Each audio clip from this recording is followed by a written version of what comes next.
Faustus, Christopher Marlowe I. Christopher Marlowe, 1564–93, was the first great playwright of the Elizabethan and Jacobean stage. Indeed, apart from the works of Shakespeare, Marlowe's early Dr. Faustus is the best known of Renaissance drama, a term used to designate all plays written between 1500 and 1642. The first of these dates can be approximate. The second is exact because in 1642 the theatres in England were closed down by the order of the Puritan government. The three dramatists Marlowe, Webster and Johnson, who are considered as representative figures of this great age of drama, were all born in the middle of this period. Marlowe, 1564–93, who was killed at the age of 29, did all high writing during the reign of Elizabeth I, 1558–1603, while the most famous were Webster, 1580–1625, and Johnson, 1572–1637, was composed during the reign of James I, 1603–25. The fact that three major playwrights were all writing their best works within the short space of 20 years also would be remarkable enough were it not for that the greatest playwright of all, Shakespeare, 1554–1616, was also active in his same time. That is why Renaissance drama is so important in the history of NI literature. Renaissance means rebirth, and the word is used to describe widespread cultural developments which happened all over Europe during the 16th century. Old values were giving way to new, and art found different ways of expressing these changes and responding to them. Certainly, the greatest glory of the English Renaissance was the unprecedented growth of professional stage drama. It depicted the tension between how people ought to behave and the way they did behave. The result of this upsurge was the projection of an idea of order juxtaposed on the existing state of disorder. The easiest approach to any Renaissance play is to assume that it is bringing to life this theme of contest between how life ought to be and the unacceptable reality of life as it is actually lived. Background: since the early days of Christianity, dualism between good and evil has been a very prominent concept. The idea that there is a force it is diametrically opposed to God helps to understand the existence of evil of. This idea is important in understanding the over-east the FT. The play is often interpreted as a compelling genuine and accurate Christian center. Since religion seems to have been a regal part of the audience's life during Marlowe's time, it was natural conflict would rise between this and the opposing concerns of the Renaissance communal changes being brought about by this Jove movement and the tensing resulting from the conflict of religious ideology and the need for conforming to Faustus' doctrines are dramatized in the play. Dr. Faustus is, thus, an invaluable text because it helps the reader to understand the times in which Marlowe lived and wrote the story of Dr. Faustus, quite simply, is of a man called John Faustus who sells his to the devil in order to gain knowledge and power. irritated by the restrictions placed him by conventional learning and wisdom. Faustus trusts black magic, entering a pact with the devil. The pact gives him 24 years of unlimited power in which knowledge as his servant Mephistopheles, the devil, will provide. In return for these powers, Faustus agrees to surrender his soul to Lucifer. At the end of that period of time, most of the play is taken up with Faustus exercising his powers in a variety of ways, but at the very end, Lucifer claims his part of the bargain and the desperate Faustus is dragged off to hell. Dr. Faustus has a central character who thinks he knows best and so rejects conventional morality to pursue his own dismiss. But for Faustus there is no quick easy reversal of fortune leading to redemption, and he is made to pay the full price for his choice. This is what makes the play a tragedy from the minute Faustus makes the decision to sell his soul. We know that the action will inexorably lead to a moment of reckoning where he has to pay his debt. Faustus, in his pursuit of ambition, overlooks all moral consideration. The rewards he gains, however, are disappointing. The ultimate outcome is tragic, for he has to pay for his mistakes with death and damnation. Detailed analysis of the play prologue. This powerful play by Marlowe begins in the form of a Greek tragedy with the chorus announcing that this is not a story of wars, love affairs in the courts of kings, or even of great deeds. It is the biography of a great scholar, Faustus. The role of the chorus in this play is not like that of an integrated character found in classical drama. Instead, the chorus acts the part of a narrator, seen only at crucial points in the play like the beginning and the end. The chorus introduces Faustus as the man now sitting in his study. How after acquiring immense knowledge in all fields and displaying a brilliant intellectual acumen, this great scholar has finally begun to study necromancy. Necromancy implies magic or the black arts. Faustus appears to love magic more than theology. During the course of this announcement, the chorus mentions the god Mars, the battle of Thrasymene, the Carthaginians. This shows that the age in which the play was written, people expected such references as an illustration of scholarship.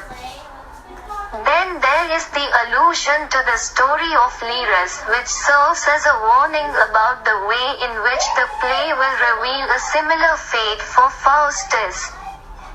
The story of Icarus was very significant during the Renaissance.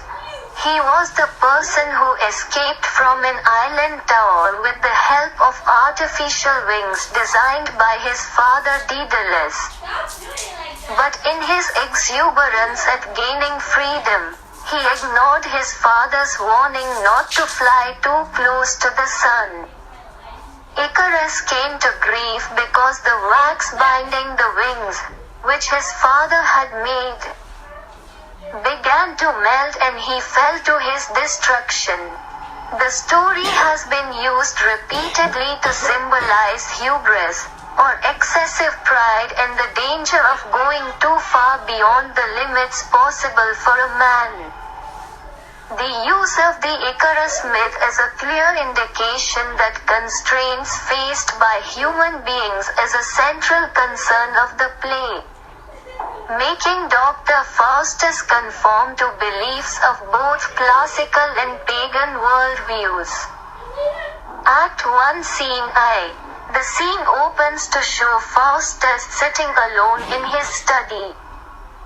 Here is presented a soliloquy by him which tells the audience that Faustus is considering the rival merits of different fields of knowledge. He has had experience of many of these fields and they do not seem to satisfy him anymore. So he turns to magic, which is an art he finds fascinating. Especially since his friends encourage him to pursue it seriously. Faustus convinces himself that he should do so because it will give him unlimited power. At this point he declares that even the power of kings is limited within their own territories.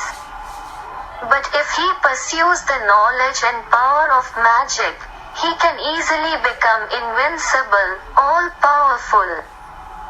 When Wagner, the servant of Faustus, enters, the latter asks him to call for his friends, Valdez and Cornelius.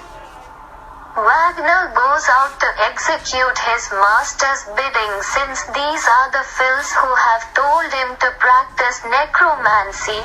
Their advice will be helpful in his present dilemma and making up his mind whether he should really the study of magic. A good and an evil angel, symbolic of the lower and higher dimension of the mind of the protagonist, are brought onto the stage at this point.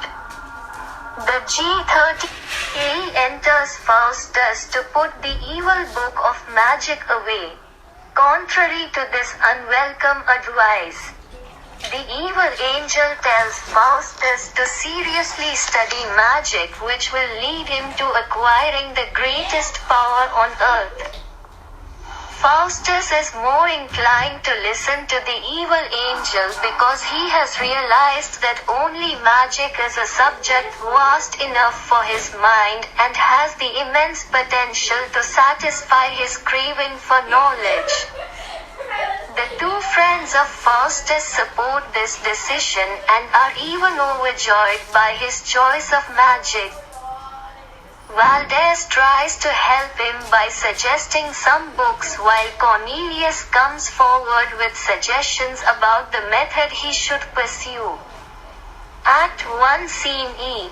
In the meantime, two scholars, on the lookout for Faustus, wonder where he is. They ask Wagner to tell them the whereabouts of his master. Wagner treats them in a mischievous way, making fun of the language of scholars, and finally tells them that Faustus is with his two friends.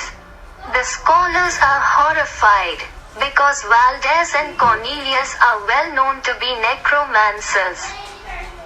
They sense the danger that Faustus has put himself into and decide to inform the rector. The first act shows how Faustus has been spoiled by his own talents, the brilliance which others admire. Aim has made him impatient with the limitations of human learning. He's have any faith in the ultimate goal of life or the promises of Tabgha Christian theology. Faustus, deemed of illusory talk about salvation, he seeks the obvious and to him only a base, earthly mortality. He is not satisfied with being mortal. He does not like the idea of being subject to the laws of nature and God. In this lies the germ of his final destruction. Faustus' greatest misdemeanor is that he imitates the sin of Satan, who also rebelled against God to gain more power and freedom. Satan's sin that he imitates the sin of Satan, who also rebelled against God to gain more power and freedom. Satan's sin was not that he tried to substitute God, but his foremost crime was that he sought to be independent from the authority of God. In this act, The audience is made to realize that Faustus has a severe problem. He refuses to accept any restrictions being placed on the human potential. He shows this by rejecting the basic values of Christianity. Faustus cannot be contented with anything less than the absolute. It is his striving towards this perfection that spells his doom. Diverges the tension between the classical view of humanity and the Christian one. The protagonist is also a victim of this tension. His shortcoming is that he values knowledge over wisdom. For instance, Faustus shows his disrespect by taking some selected passages from scripture and comments upon them in a manner that is common. In an enthusiastic tone, he describes the astounding deeds he will perform once he masters the art of magic. Wagner's mockery of scholarly languages in prose, as opposed to blank verse used in the earlier scene. The use of prose for Wagner exposes that the character of the speaker is lowly and does not deserve verse. Act 1 Scene E. Here the audience encounters Lucifer and 4 of his devils. Faustus performs the necessary incantations to summon them, and carries his knowledge of necromancy further by making Mephistopheles appear. When he sees the evil Mephistopheles, he cannot bear the sight. So he commands Mephistopheles to leave, asking him to disguise his devilish form, which is very ugly, and make his appearance more pleasant to attend on Faustus. He is advised to return in the costume of a friar. When the devil disappears to change his form, Faustus cannot believe that he has unlimited power to command such a creature's obedience. He is delighted at his success. Faustus wants the devil to serve him permanently. Mephistopheles lets him know that he cannot serve Faustus because his master is Lucifer. First he has to take his lord's permission, and then he can do as Faustus desires. But for this Faustus will have to also accept the authority of his master. Faustus is totally willing to show his loyalty to Lucifer. Since he does not have faith in eternal salvation, he denies the concept of judgment after death. And he asks Mephistopheles a series of questions about his doubts. The devil informs him that as far as he is concerned, hell is the only place he can be in because, according to him, real hell is not any place but the fact of being separated from God. Act 1 Scene IV. Wagner notices a poor clown, and seems bent on making the man his servant. After some mockery and teasing, during which the clown refuses to serve him, Wagner offers him some money. When the clown takes the money, Wagner is sure that this act implies the man will serve him. Who he realizes his mistake.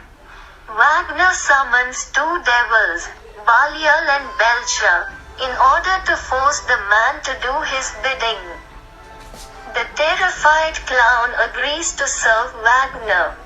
These intervening scenes have been used as comic relief to show the stark solemnity of the action proceeding inexorably towards the inevitable tragedy. Act 1 Scene V. Faustus is seen in a dilemma again because he seems to be plagued by indecision. The good angel and the evil angel appear again. The good angel tries to convince him to think of heaven. And the evil angel tempts him with visions of wealth. At this point, Mephistopheles returns. He persuades Faustus to sign away his soul in a contract which must be written in his own blood. Faustus makes up his mind to do so and cuts his arm to extract enough blood. But his blood congeals so quickly that he is unable to complete the contract with it.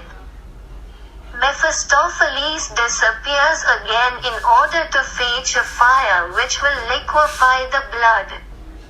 Faustus gets further opportunity to wonder whether his decision is right.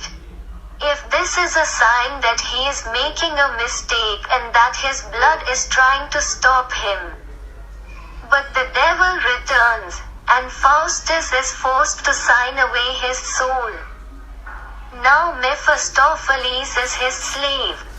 He has to fulfill every whim of Faustus. He promises to always stay nearby but only as an invisible form. In exchange for this service, the devils will possess his soul completely after 24 years. To try out his newfound power, Faustus first demands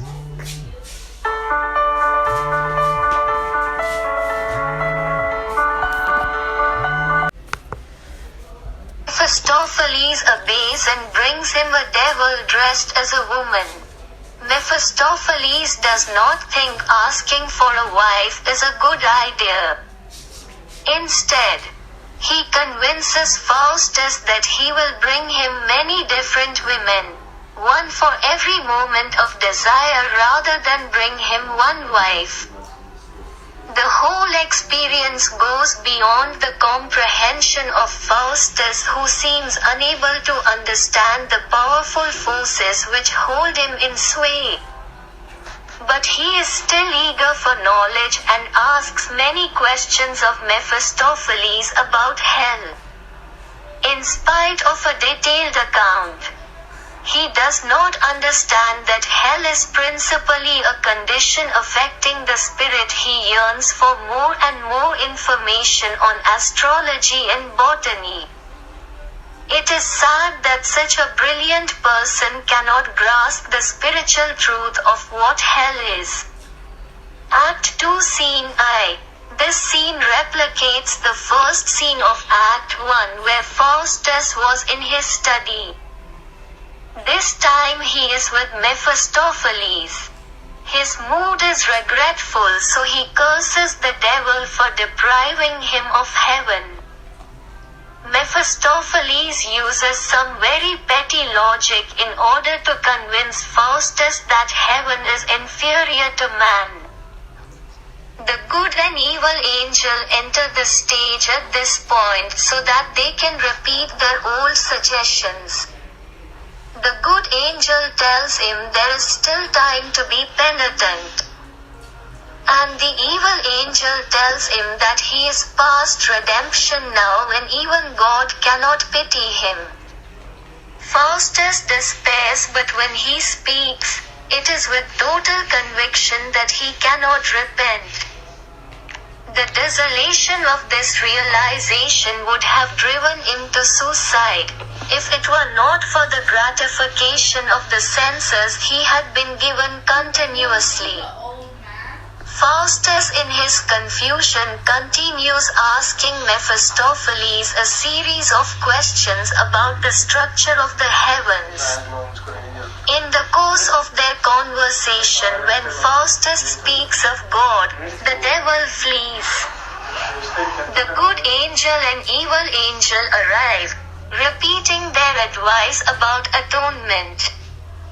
They disappear, leaving behind a powerful impact on the mind of Faustus, who calls out to Christ to help him. Lucifer, Beelzebub, and Mephistopheles arrive to threaten and frighten Faustus. They remind him of his promise signed in a deed of blood. They try to distract his attention from serious matters of salvation and penitence by entertaining him. For this they display a parade of the 7 deadly sins: pride, covetousness, envy, wrath, gluttony, sloth, and lechery. These amuse him instead of frightening him, and his response shows his deranged state of mind more clearly than anything else. Faustus is torn by the fear that he is too far gone. The audience realizes that Faustus is damned because he does not comprehend the nature of Christian redemption. The drama makes it clear that if Faustus repents even at this point, and asks forgiveness, he can still be saved. The good angel, a dramatization of the saner self of the protagonist himself, reminds him of this all the time. But he is deaf to such sane advice. Therefore, he distracts himself with questions about the heavens, without the least understanding about the nature of God or heaven. He believes himself damned and no one can convince him otherwise. Act 2 Scene E. The clown, whose name is disclosed here as Robin, gets hold of one of the books of magic belonging to Faustus. He and another servant Dick jokingly talk about magic. The clown has the magic book, but unfortunately cannot read it. Here is another scene of comic relief. It includes vulgar jokes, good-natured humor, and the action wholly different from the serious subject matter of the play. Marlowe may have the intention of mocking the whole idea of summoning demons, and this skepticism is visible in the comic scenes. Start with a description of how Faustus the top or most Olympus, and a chariot drawn by dragons. Studied the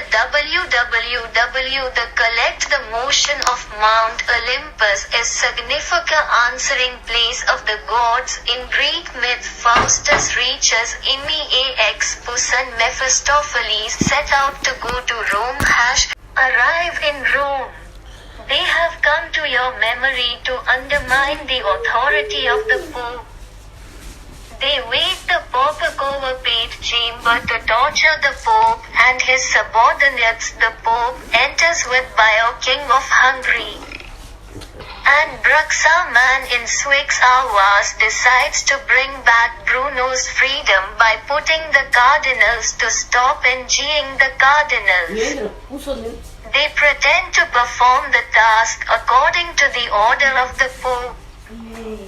The Pope gives them his blessings. Mephistopheles enjoys this because of the incongruity of the Pope blessing a devil. The scene comments on how Faustus once claimed that he would use mule to change the world, but now he's asset in these despicable activities. The dramatist tells us that the mobility of his initial objective apparently lacked real. Act 3 Scene Faustus and Mephistopheles look forward to everyone's perplexity when the cardinals awake and return to the Pope as the Pope is sitting for his meal. Faustus utters profanities and snatches the Pope's food and wine. Since he is invisible, his words and action frighten everyone. A bishop suggests that the villain might be a phantom come from purgatory. Friars are sent for. They come with bell, book, and candle to perform rites that will rid the room of the evil spirit. Ristus and Mephistopheles use violence against all the Thars, throw fireworks, and depart from this scene of confusion.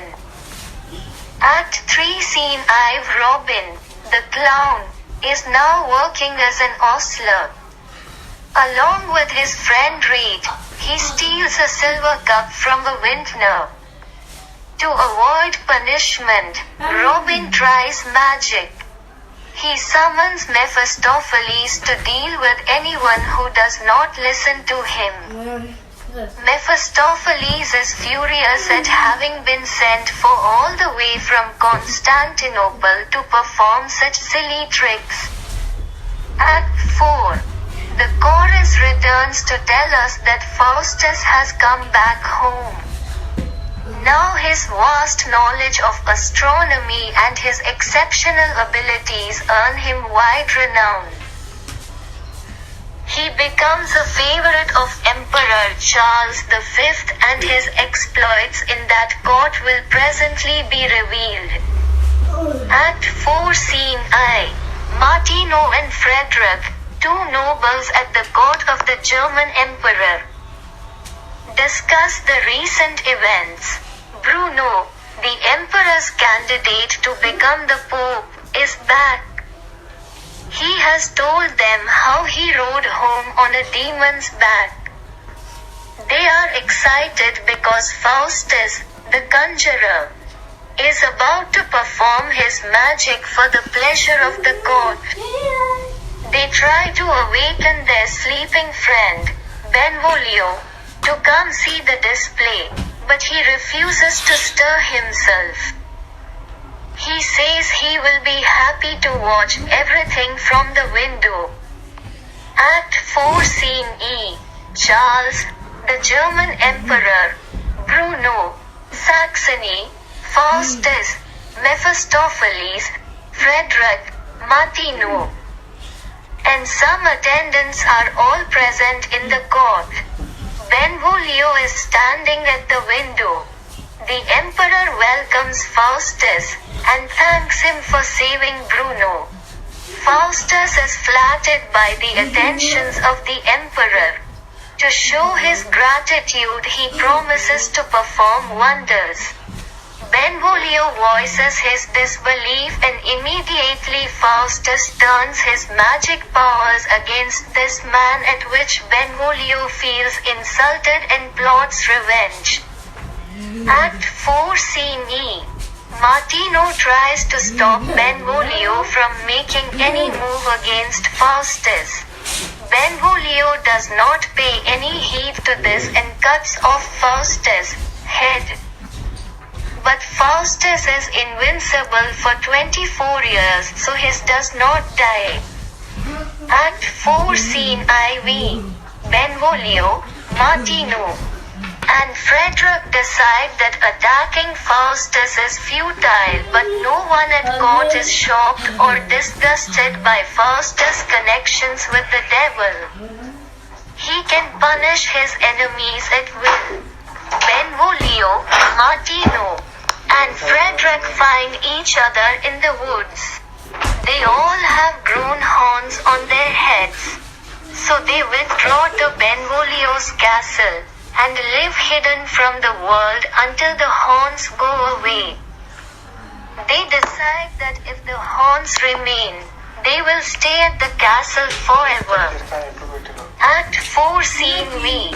Faustus realizes that his 24 years are nearly over, so he decides to return to Wittenberg. On his way, there is a horse courser who rode his horse into water and it turned into straw. The man comes back completely wet and curses the sleeping Faustus. Mephistopheles tells the man not to bother Faustus, but the man tugs at Faustus' leg, which comes off. Faustus screams, as if in pain, and Mephistopheles threatens to take the man to the constable.